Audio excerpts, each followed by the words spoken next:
स्वास्थ्य सबभन्दा ठूलो उपहार हो, सन्तोष सबभन्दा ठूलो धन हो र विश्वास सबभन्दा राम्रो सम्बन्ध हो। जे बितेर गयो त्यसमा शोक नगर्नुहोस्, भविष्यको बारेमा सोच्न पनि बन्द गर्नुहोस्, केवल वर्तमानमा जीवन जिउनुहोस्। तपाईँ भित्र नै शक्तिको वास हुन्छ, तसर्थ यसलाई बाहिर नखोज्नुहोस्। घृणालाई घृणाले कहिले पनि मेटिँदैन, घृणा प्रेमले मेटिन्छ, यो शाश्वत सत्य हो। आफ्नो क्षमता अनुसार काम गर्नुहोस्, अरूमा निर्भर नहुनुहोस्। अनुशासनहीन मनभन्दा उदण्ड केही पनि हुँदैन र अनुशासित मनभन्दा आज्ञाकारी केही पनि हुन सक्दैन। तपाईलाई तपाईँ बाहेक कसैले पनि बचाउन सक्दैन। तपाईँ आफ्नो बाटोमा आफै चल्नुपर्छ।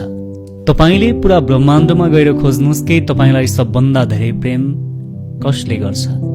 त्यसपछि तपाईले थाहा पाउनुहुन्छ कि तपाईलाई सबभन्दा बढी प्रेम आफैले गर्नुहुन्छ। निष्क्रिय हुनु मृत्युको सजिलो बाटो हो, मेहनत गर्नु राम्रो जीवनको बाटो